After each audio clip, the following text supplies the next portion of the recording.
have a discussion that is focused on the transformative potential of AI in high-stakes testing.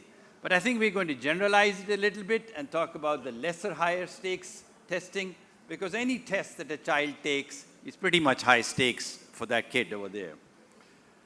And we're going to be exploring how AI can help us create more adaptive, student-centered approach while addressing the ethical dilemmas and technical hurdles involved. And the conversation seeks to uncover how AI can be harnessed to enhance fairness and accuracy, ultimately aiming to redefine how we evaluate student success. And also in this panel, I had forgotten to mention before, but we can't really ignore, there is AI itself. So we have our AI bot, and let's start with the AI bot. Hi, I would like to ask you about the transformative role of AI in educational assessment. What are your thoughts on that?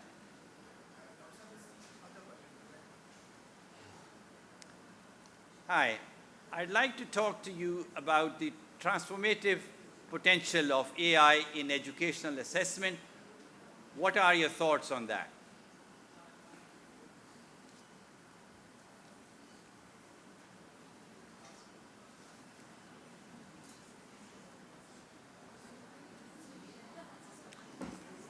Aha. Yeah, I know. Okay, let me try a third time. I'd like to ask you about the transformative potential of AI in educational assessment. What are your thoughts on that?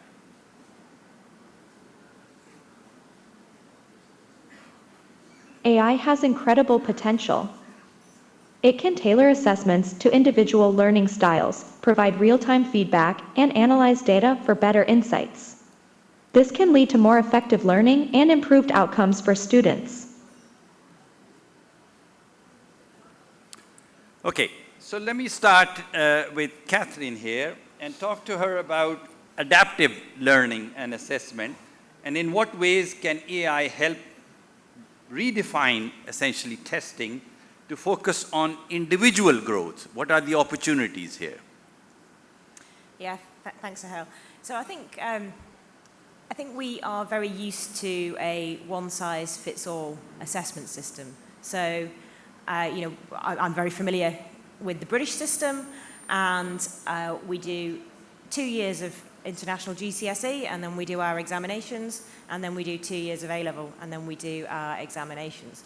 And I think it's pretty fair to say that that isn't particularly learner-centric.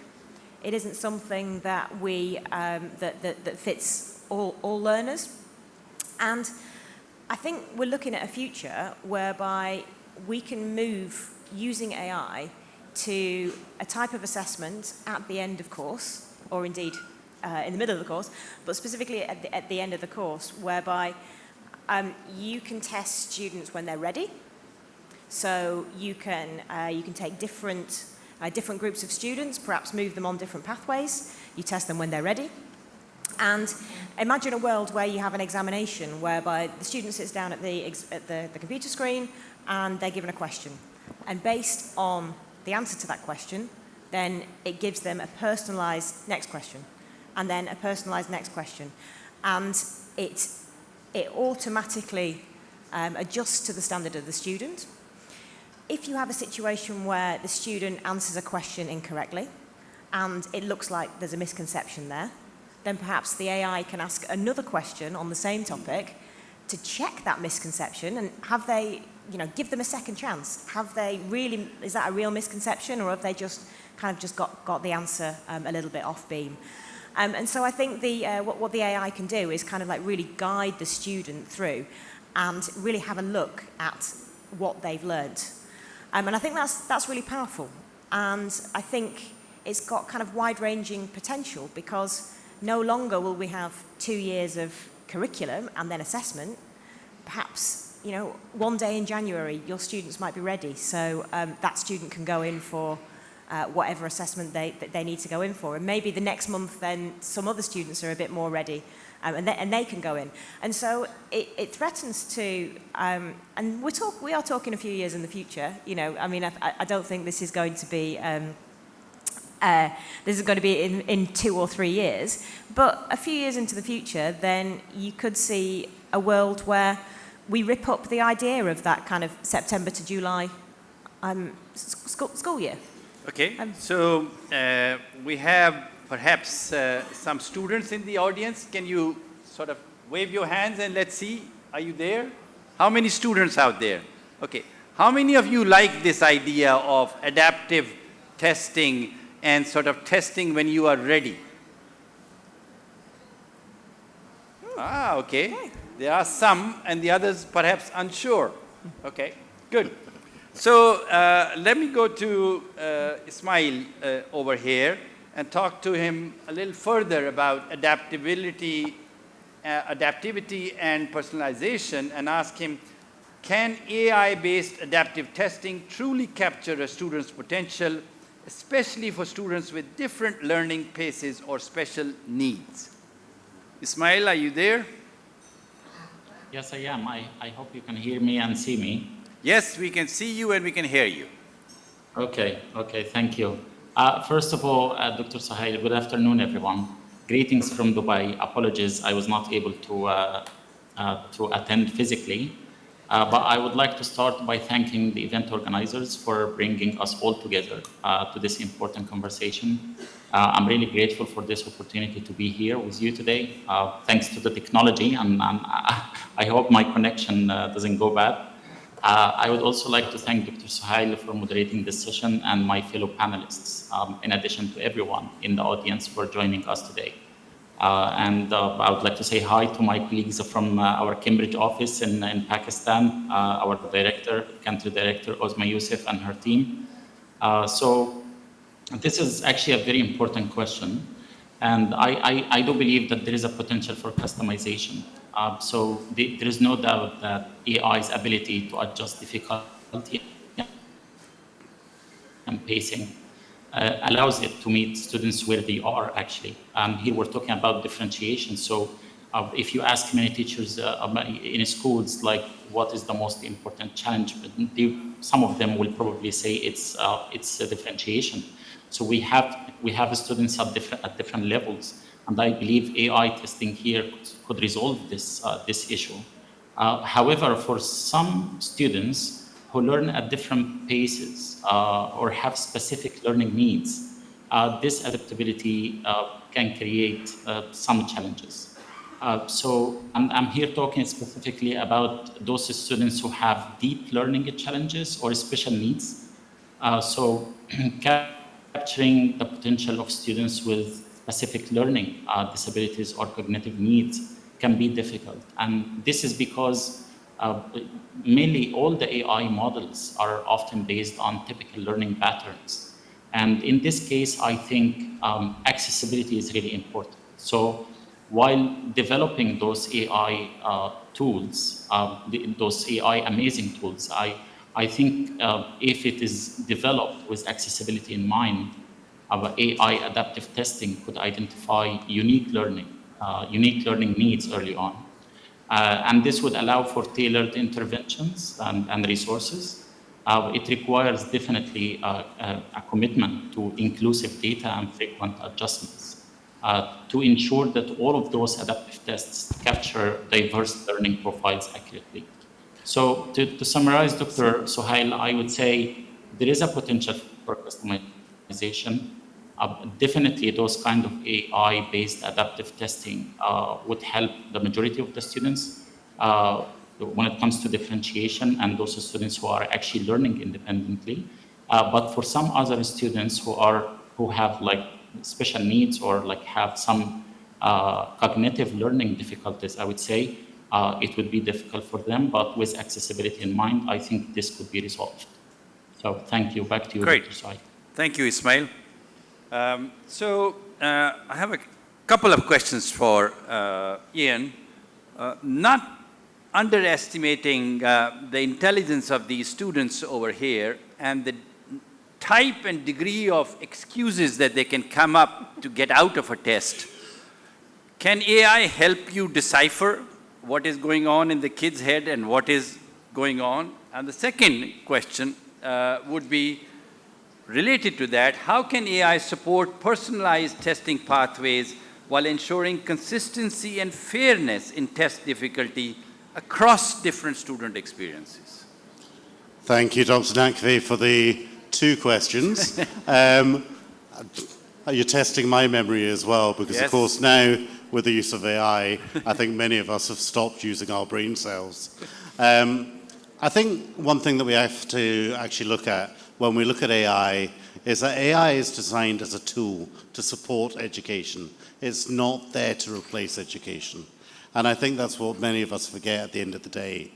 I think we also have to realize as well that, say, for example, we have students using ChatGPT for their extended essay or for an assignment in Cambridge. You know, it's there to generate ideas. It is not there to generate it for them.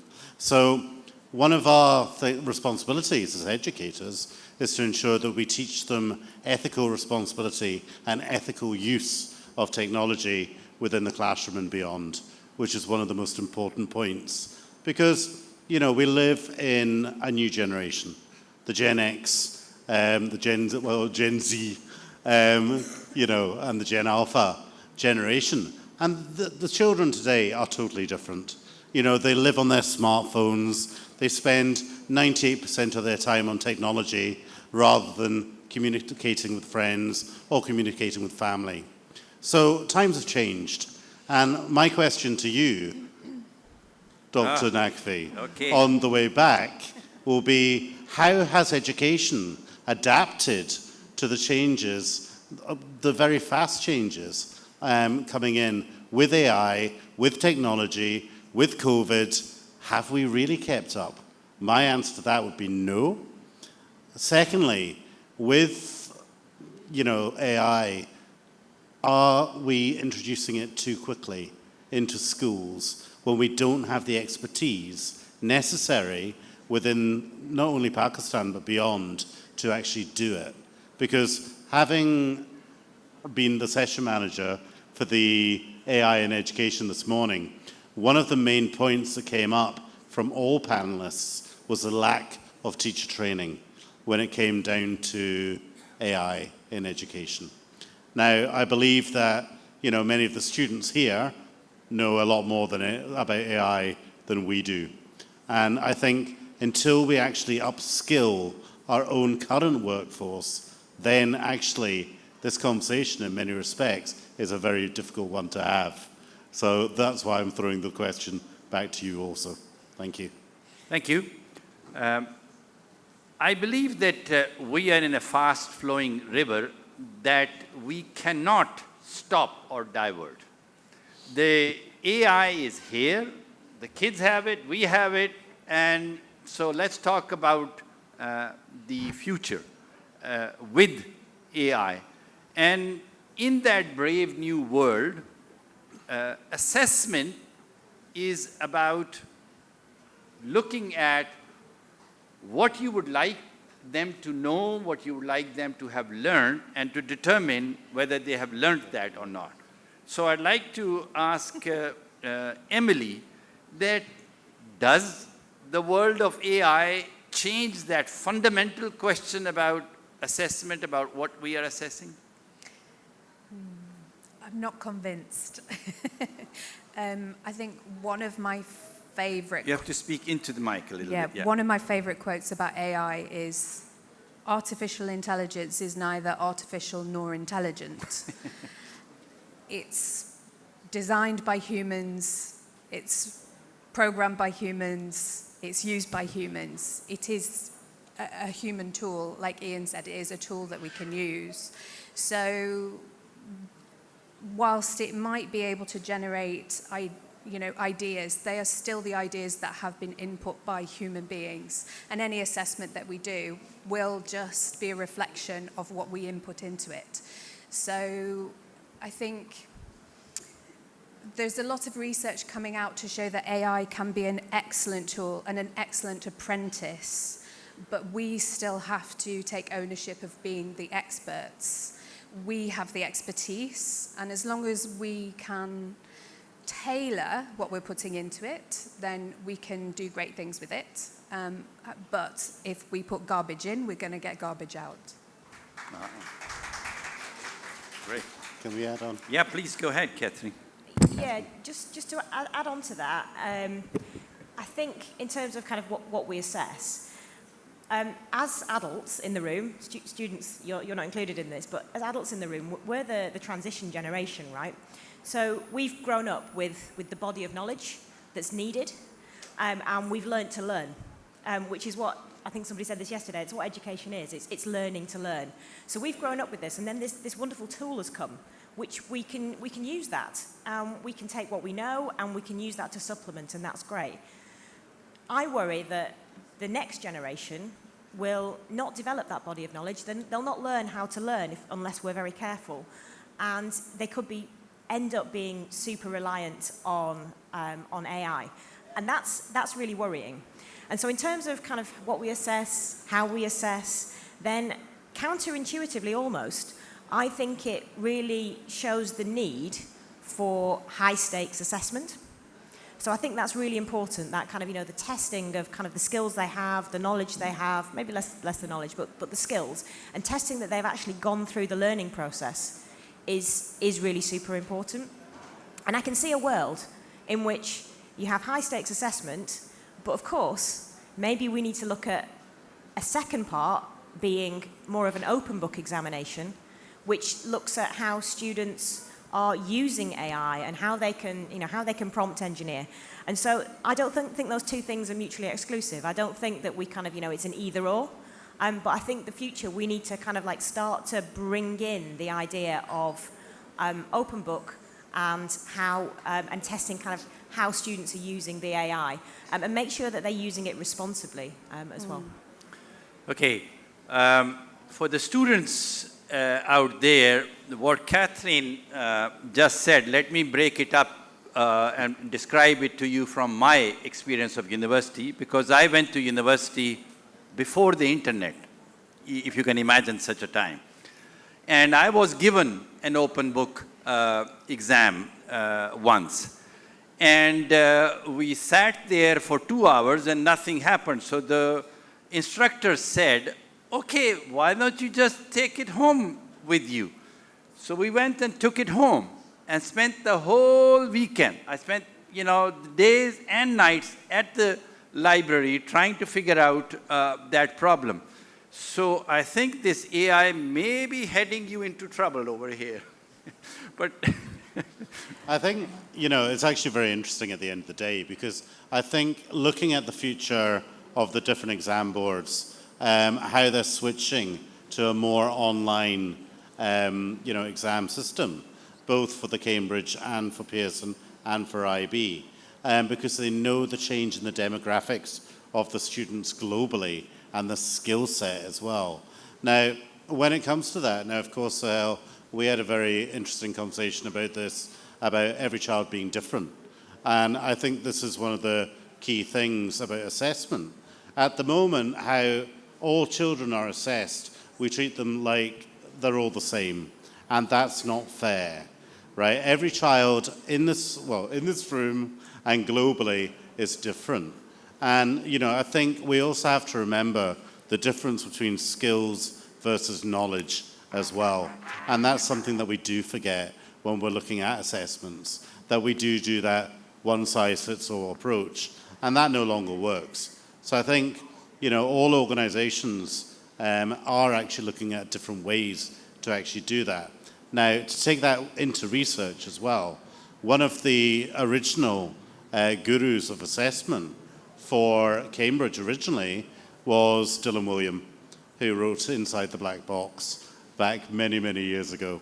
And now he's just retired. He worked for the IB and wrote the new ongoing assessment. So, another thing that we need to look at is, for high stakes assessment, is it right to give students a one-time end-of-year exam using AI, or is it better to give students an opportunity for ongoing assessment to give them a better opportunity for the future. Yeah. Okay. Yeah. Totally. See? So let's ask our AI bot over here Going home. that considering that every child is different and has different abilities, how would you design assessment systems that will push each child to their limit?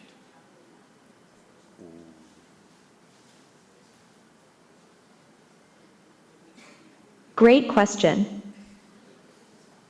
I design adaptive assessments that adjust in real time to a child's skill level, offering challenges that match their abilities while providing support when needed. Incorporating diverse question types and formats can also engage different strengths and learning styles.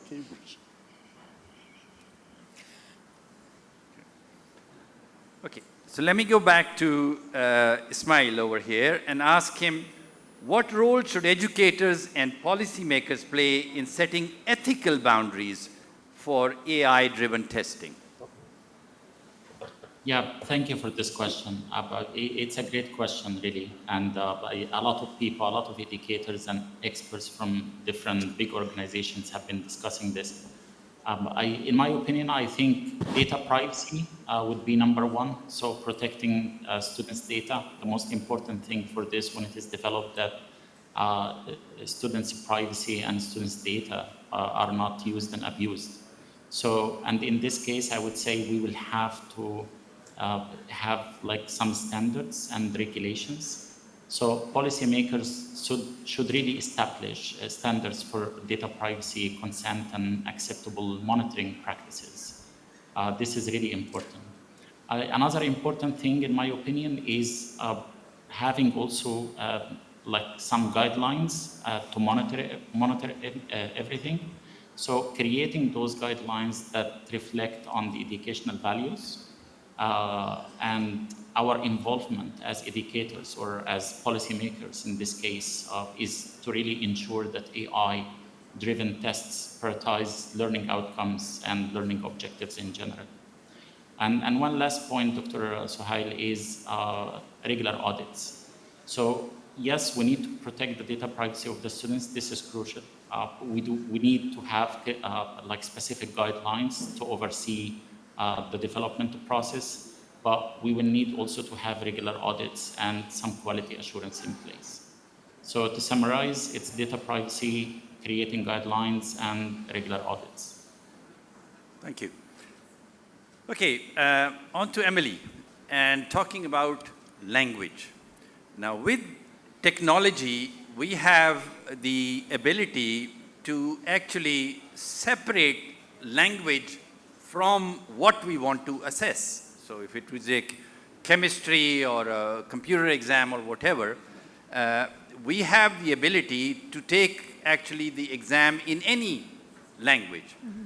And in the context of Pakistan, where essentially all exams are becoming an exams of the English language rather than the subject matter, what role could AI be playing for the future?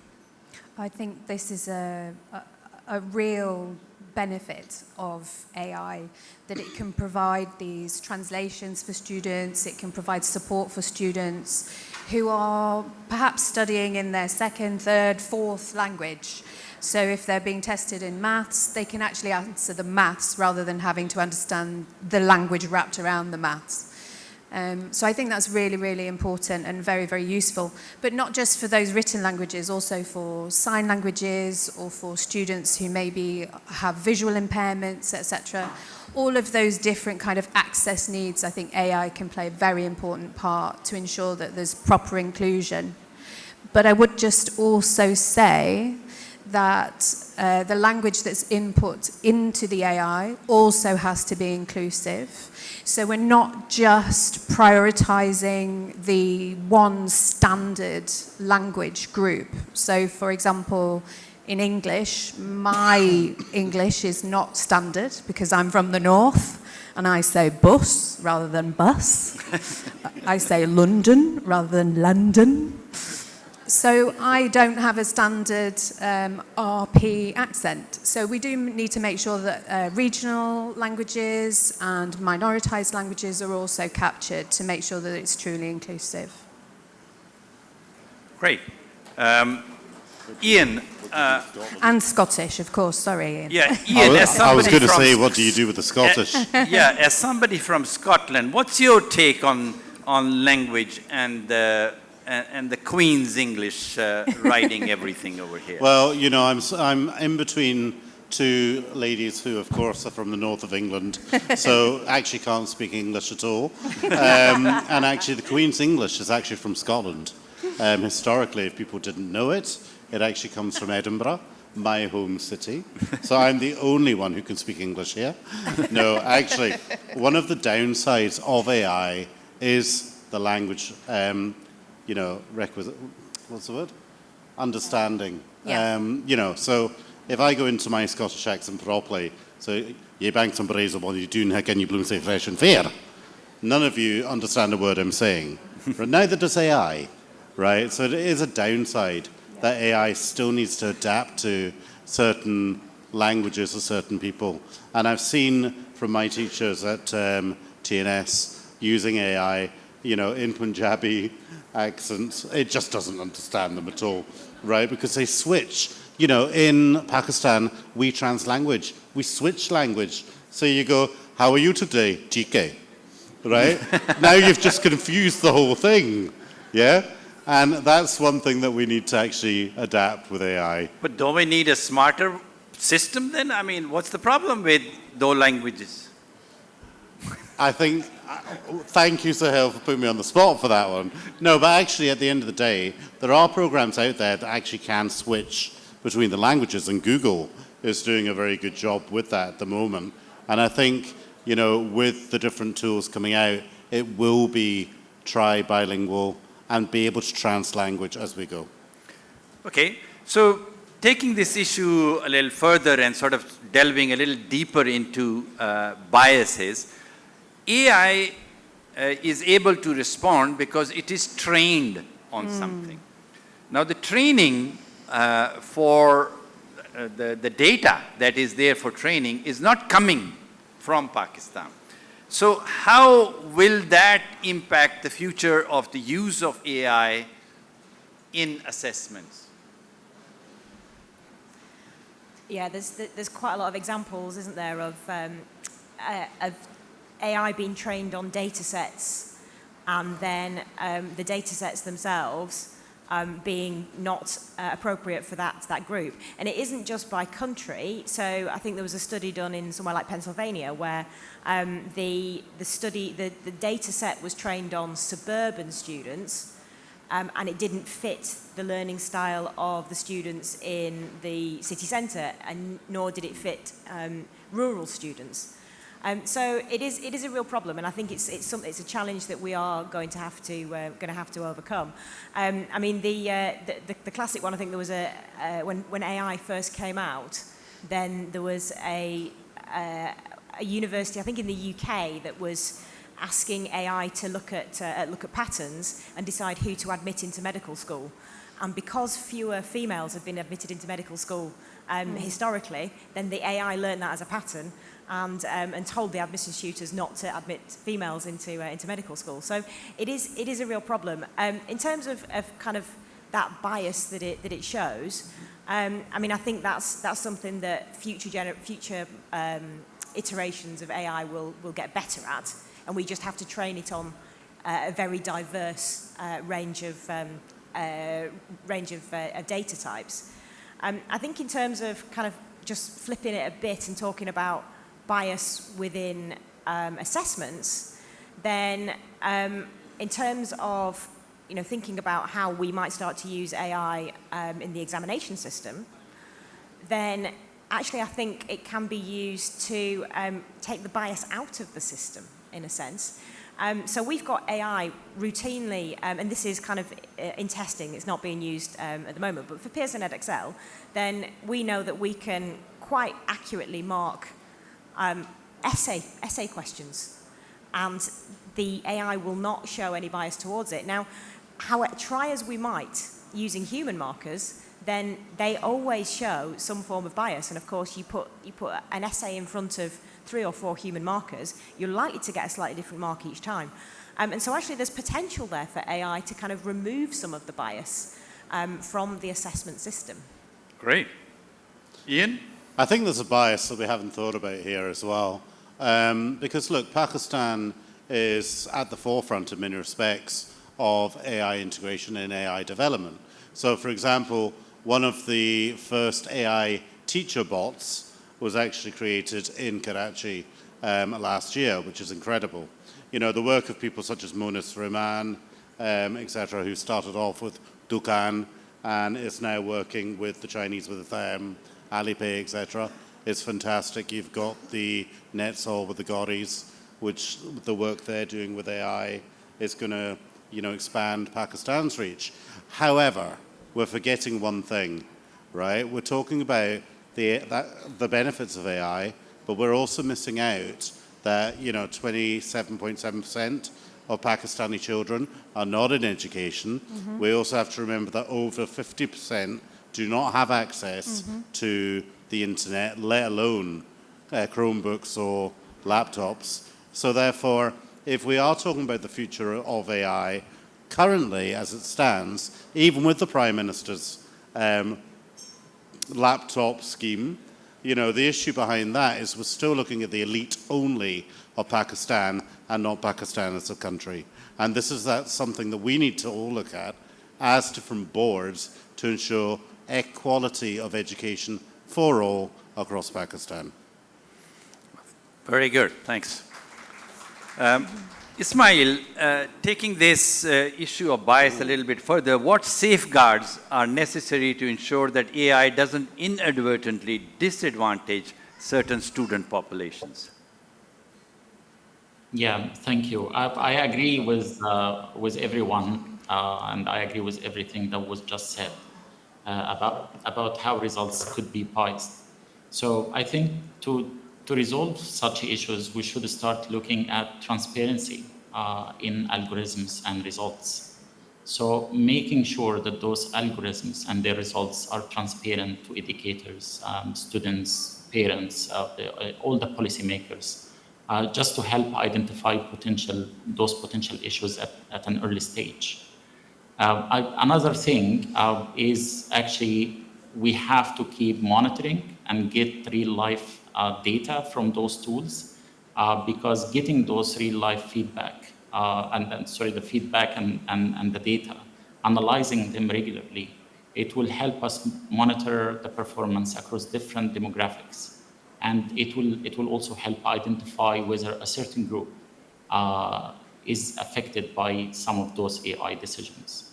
So another thing, in my opinion, would be the human intervention. So we will not forget about that humans actually created AI tools. So we have to keep monitoring those tools and we have to intervene when needed. So just like to provide training for those people who are using it, or provide support when needed. So educators should really retain the ability to review and adjust the scores and the outcomes as it appears, so that we do not have any sort of disadvantaged groups.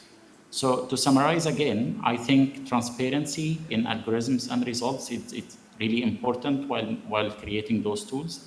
Monitoring real time and feedback, and the human intervention that is really needed.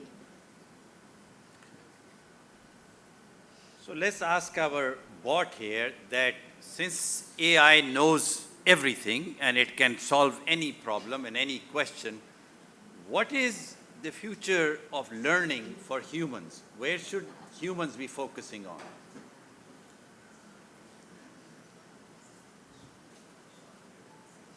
The future of learning for humans will focus on creativity, critical thinking, and emotional intelligence, skills that AI can't fully replicate.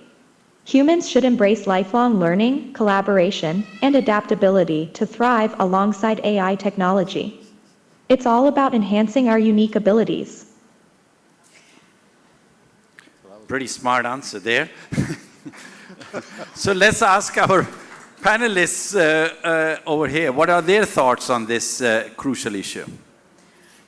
I mean, I'm pretty much in agreement with the AI. I think a lot of the detractors of AI think of it sort of in the wrong way. So they think of it in terms of, well, there's this much stuff to do, whether it be in education or whether it be in the world of work. There's this much stuff to do, and if AI does this much, then there's only a little bit left for me to do.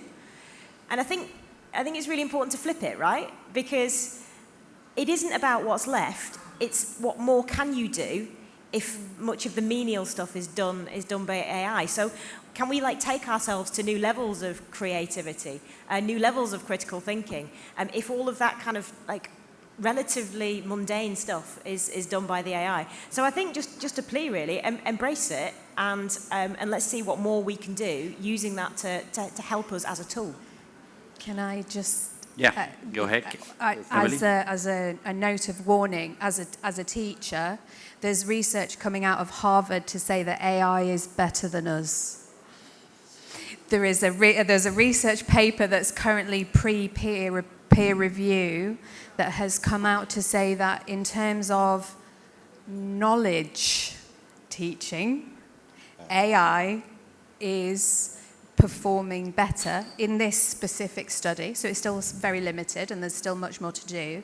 But in the transfer of knowledge, AI can do it more efficiently because it can simplify, it can use the more direct methods of transferring that knowledge to students, right?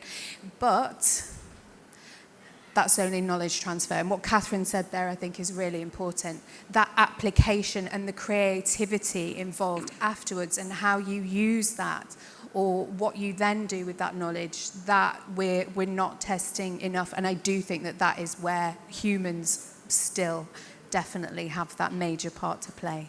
And I think to follow on from that as well, with the Harvard paper that's coming out, so it's a joint paper with Harvard Education School and the Business School.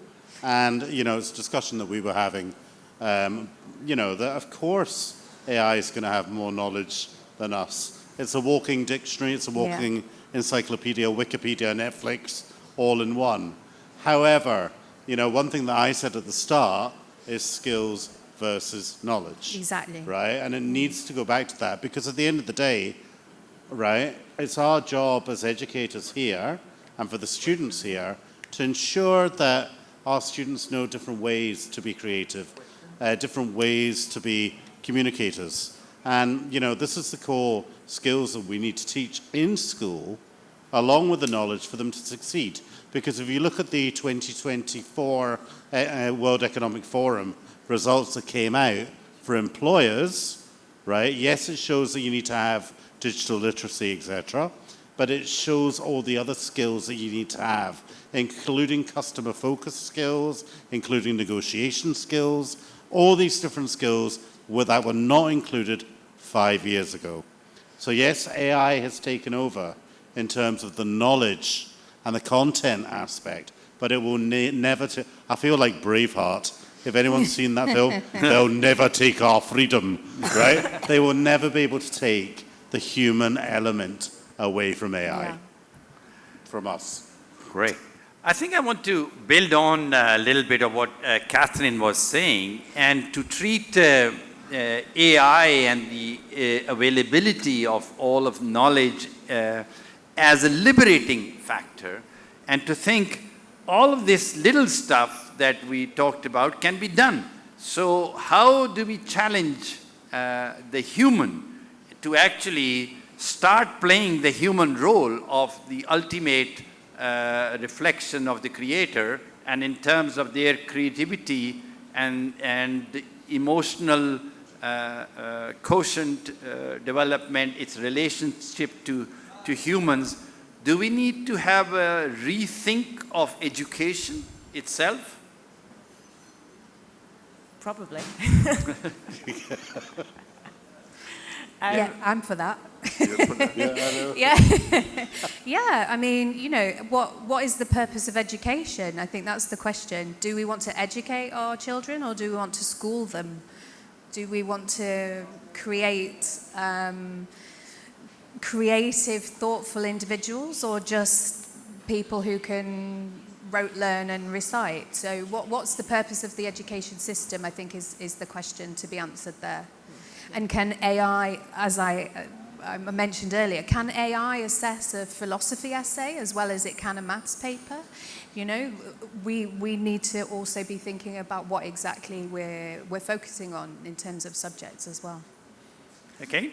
I think for students then, education needs to be about learning to learn, right? And so it's developing those skills that they need.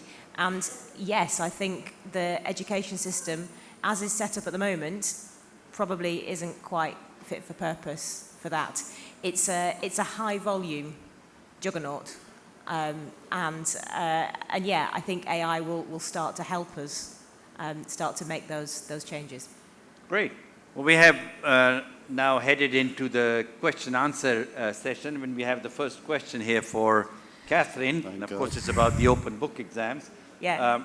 With adaptive AI-based assessment, would open book exams help evaluate true understanding of students' learning? What is your take on it?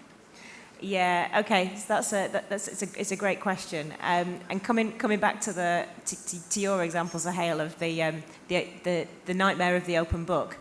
I'd slightly agree. I hated open book exams, but maybe with the advent of AI, then actually that helps students make that leap with the open book exams that you or I weren't able to kind of back in the. Well, you hate it because it really pushes you. Yes, And of course. And so there is this idea that, you know, we are mollycoddling education too much and infantilizing it. So while to be educated, you have to sweat it out a little bit. Sorry, students. So it would be good to have a student on the panel and get their observation on this. It would. Yeah, I think we represent a certain demographic, and next year SOT organisers, let's get some kids up to get their viewpoint on this sort of thing, because they're the ultimate end users, and they're the biggest stakeholders in this. But coming back to that idea about whether the open book is the way forward, I think it sits with more high stakes assessment. I think it can't be the only thing that we test, because then we'll roll into just testing ability to use AI, and that's a dangerous world. So I don't think it would stand alone. Ian, has AI played a role in improvising your school's approach to testing and evaluation? Can you share an example? So I can share a few examples here. You didn't plant that question, did you? You didn't plant that question. No. It was Dr. Shazia from TNS Goldberg who's paying no attention. Now she's not speaking to me. So basically we have adaptive testing using a number of different programs at TNS Beacon House. So we use Cobit's Maths as an example, which actually is an adaptive math program which is based on Singaporean math. And it's great. One downside to it is the language aspect that we mentioned before with the word problems. But we also have IXL, which is an adaptive assessment for language, math, and also science, which we use heavily. We're also a test school for the IB. So we're actually testing at the moment the new online exam for the IB, and also the open book exam for the IB as well. So, you know, we are trialing a few different things, but one thing that we are still working on is training our teachers and training our parents and training our students, because at the end of the day, this is a new world for all of us. And, you know, 5 years ago, we had ICT teachers. Now there's no need for them. So there's a lot of work that still needs to be done in schools and from either education level, be that from universities or beyond, to actually bring education and AI into schools to support them. Okay. I think that this also leads into the next question that was asked, which was, what training should the educators go to utilize AI for high-stakes testing? And maybe, Emily, you'd like to take a stab at that? Yeah, I mean, I would just say experiment with it. You're not going to break it. Yeah, and it's fun to use it. But I think the trick is to not mistake it for Google. It's much more powerful than Google. And I think the mistake that people make is they just put a question in and that's it. But actually interrogating that question, asking AI to tell you what you've missed. Oh, what would be a better question? What are some arguments against that? Or, for example, those are just some little tricks. But play with it. But there's also a very good tool for educators who are concerned about including all their students, a brilliant open access AI designed by a wonderful educator called Beth Stark. She's created an AI bot called Ludia, and it's designed around the universal design for learning, and it will give teachers, they can put in their lesson plan, and it will give teachers hints and tips to adapt their lesson to include different students. What was the name of that? Ludia, Ludia, and it's open access, free, nothing to do with Hodder education, totally free to access, and is just an excellent tool made by a wonderful educator who is really concerned about inclusive education. Excellent. So one question from the students' perspective: should students have the right to challenge or appeal AI-based decisions in their assessment? If so, how might this be implemented effectively? And maybe because Ian is going to be the first one facing that, so yeah. Thank you, Dr. Naqvi, again for putting me on the spot with this one, yeah? I think at the end of the day, you know, there are policies and procedures in place from all of the different organizations for the use of AI and the ethical use of AI. Now, there's still a lot of discussion between all organizations to make sure they're on the same page with this as well. Because at the end of the day, look, don't get me wrong, as educators, as teachers, as heads of school, we use AI as well for different things, so we're just as guilty. We use it for, you know, thought generation. We use it to write policies, for goodness sake. So we understand. So even when I was helping my students with their ED applications for university last week, you know, some of our students have written the most beautiful ED applications or UCAS applications. Now for UCAS, they have a stupid character count. Yep. And of course, the only way that we managed to get it down, because it was perfect, was to use AI. And there's no issue behind that, because it's allowed by UCAS, it's allowed by Common App, Cambridge, IB, Pearson, you name it, it's done. So it's that ethical use, right? You need to be honest, because at the end of the day, remember, when you hand in your assignments, be that Cambridge, be that IB, it does go through a Turnitin checker, which you'll find also at university, that now can highlight the use of AI. So make sure that you are honest, right? Because you will be caught if not. Okay, going back to Ismail and talking about technology, what are the primary technical hurdles that need to be overcome to ensure AI-based assessments are accurate, reliable, and robust? Yeah, thank you. Just to make one more comment on the last question from the students. So I think the students have the right, to use AI. But there is one important thing, as Ian mentioned also, they have to be honest about it and some other factors as well. But in my opinion, the most important thing is if using AI for them is really making a positive impact on their learning or not. So this is, I think, a crucial point in this. And that's why we're talking here about maybe developing different frameworks to assess any kind of AI tutor tool or any AI tool that is being used in the schools, or even if it is open source. So that was just a comment on the previous question, but back to your question, Dr. Suhail. But I think it's really essential to look at data quality.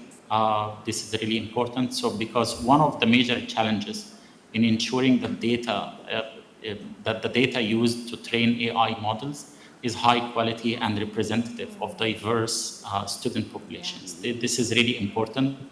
And this is also to avoid any kind of biasness at a later stage. And again, I will go back to the algorithm because it's really essential here, like algorithmic clarity and rationale behind it.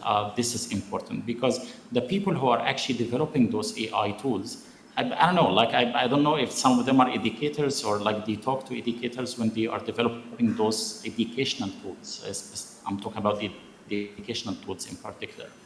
But many of those AI models, especially deep learning systems such as ChatGPT or any other tools, are really complex and operate as black boxes. So it is really hard to understand how they are making decision or their decision-making process. So it's really important to understand the rationale behind those algorithms. And by the way, when I talk about algorithms, I have to be a bit technical here because we need to understand more about the systems that are being used to develop those kind of systems or those kind of tools like transformers, neural network, decision trees, and random forests. I think I'm mentioning those because I'm expecting maybe some of the audience would be interested to read about them.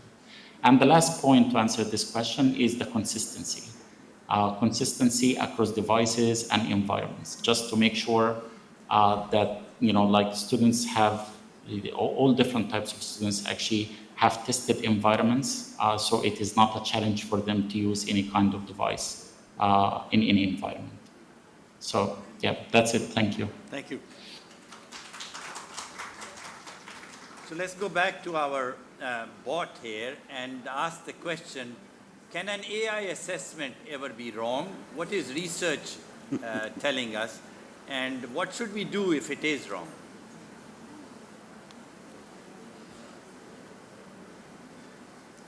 Yes, AI assessments can be wrong due to biases in data or misinterpretation of responses. Research emphasizes the importance of human oversight to catch errors. If an AI assessment is wrong, it's crucial to review the results, provide feedback, and adjust the algorithms to improve accuracy. I think done. Seems to be giving very, very good answers over here. That's why I was saying I have with me actually the questions that were generated using AI, and then I fed the questions into AI and asked it to generate answers. So it gave me answers also. So that's what led to the initial comment: do we need a moderator and panelists for the next session on AI and education here? In any case, let's reflect on that a little bit in the 2 minutes that you have. So some summarizing comments, Emily? Well, the AI bot has mentioned learning styles twice, which is a myth that's been debunked over and over.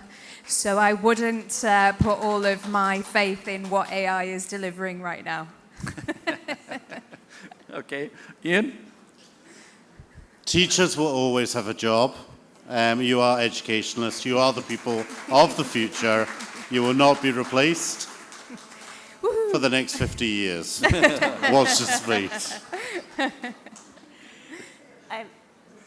And I want to go back to not this panel, but the previous panel where I was moderator, and we had some AI-generated questions. And I took those questions, and I liked 2 of them maybe. I didn't like 3 of them. And so I took it, I took some out, I reshaped, I reworked. I worked in collaboration with the group yesterday, and we rewrote some. That's pretty much how everybody's working these days with AI. Yeah? And I think, that kind of, don't just rely on AI.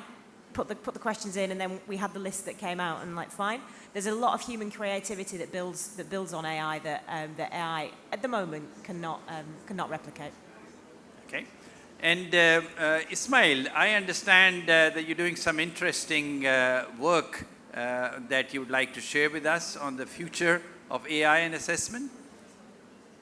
Yes, we are definitely. But before I share those with the audience, I would like to mention something that was really interesting to me when I knew about it.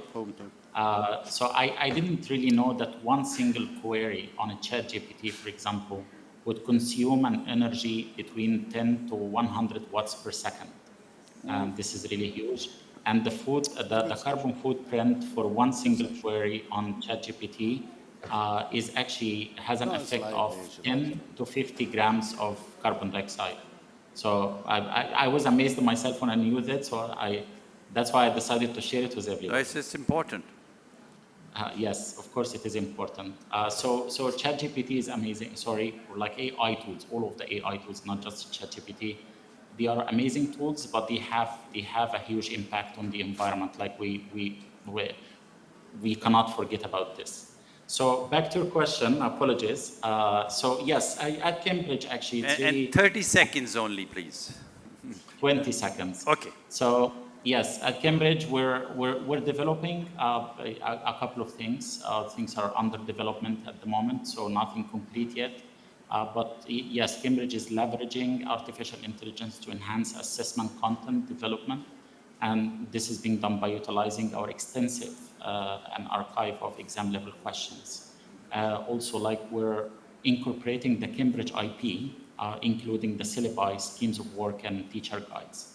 So we're doing this. We're working with many experts, like subject matter experts, and we have quality assurance process in place. Just like back to the guidelines that I mentioned earlier, we're developing this as well.